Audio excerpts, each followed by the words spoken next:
उसका स्वाभिमान उसे किसी भी क्षण लौट जाने पर विवश कर सकता है। धैर्य रखिए प्रभु, वो अवश्य आपसे आकर मिलेंगे। लौट भी गए तो क्या हुआ, आप उनसे एक बार तो मिल ही चुके हैं, फिर पुनर्मिलन के लिए इतनी व्याकुलता क्यों? इसलिए कि सुदामा से मेरा वो मिलन झूठा भी था और अधूरा भी। झूठा अधूरा अर्थात?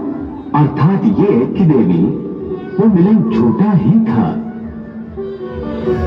झूठा इसलिए कि सुदामा से मिलते समय मैं होकर भी मैं नहीं था, और अधूरा इसलिए कि वो भेंट दो मित्रों की भेंट नहीं थी, बल्कि दो अनजान यात्रियों की भेंट थी जो रास्ते में मिले और बिछड़ गए। अपनी सखा से मिलने का आनंद न सुदामा को मिला और न मुझे मिला।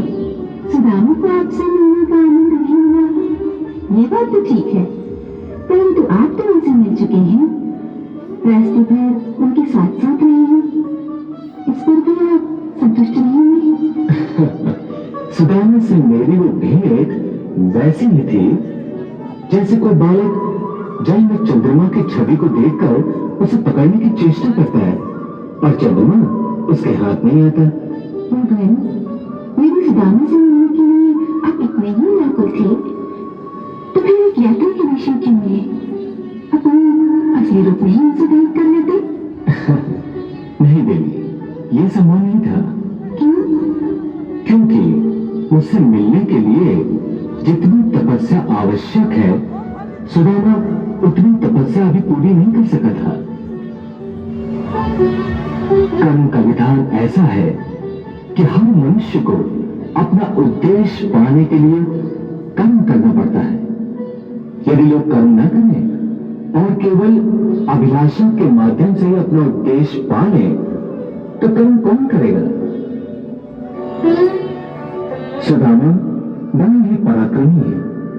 उसने मेरी राह में अपने घायल पैरों से तपती और जलती धरती पर एक एक कदम रखकर स्वयं कर्मवीर होने का प्रमाण दिया है, और मुझ तक पहुंचने के लिए अनगिनत कष्ट उठाकर यह भी प्रमाणित किया है कि वो मेरी मित्रता के योग्य है। अब तो उसका कर्म पूरा हो चुका है, फिर इतनी देर क्यों कर रहे हैं भगवान?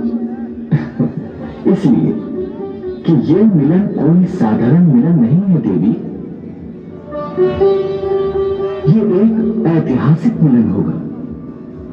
मैं उसे इस तरह मिलना चाहता हूं जिसे सारा विश्व देखे, ताकि इस धरती का हर प्राणी ये शिक्षा ग्रहण करे कि मित्रता का क्या अर्थ होता है और वो कैसे निभाई जाती है।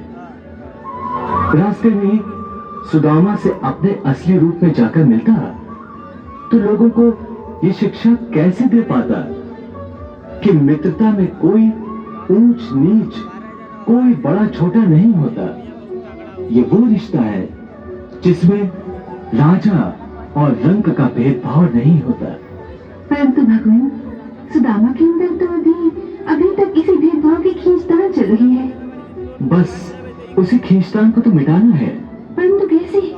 प्रतीक्षा करो देवी, कुछ समय और प्रतीक्षा करो, फिर देखो मैं क्या करता हूं।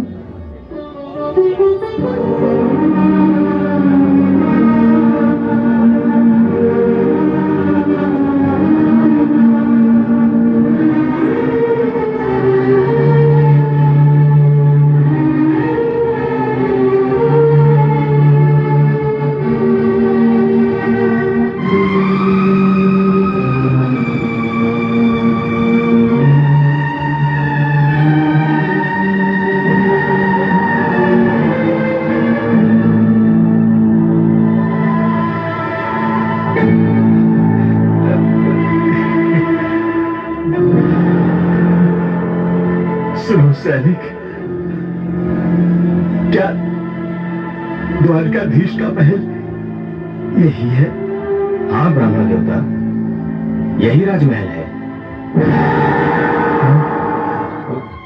आपकी दशा देखकर ऐसा लगता है कि किसी ने आप पर कोई अत्याचार किया है।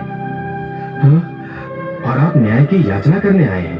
नहीं भैया, मुझ पर किसी ने अत्याचार नहीं किया।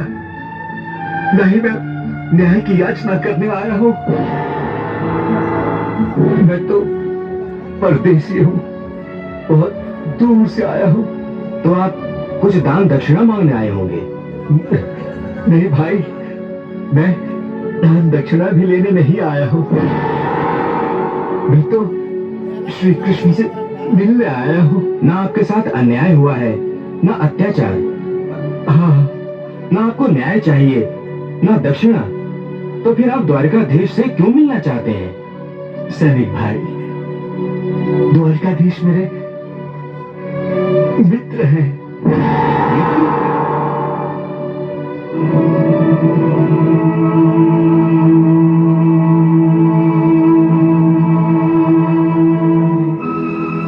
हाँ, कोई साधारण मित्र नहीं, मेरे बाल सखा है, मेरे परम मित्र हैं। क्षमा करें ब्राह्मण देवता, आप समझ भी रहे हैं क्या कह रहे हैं? हाँ सैनिक भाई, मैं सच कह रहा हूं। श्री कृष्ण मेरे मित्र हैं। ये भला कैसे संभव हो सकता है? आप एक ब्राह्मण की बात का विश्वास भी नहीं कर रहे। क्या द्वारका नगरी में ब्राह्मणों का इसी तरह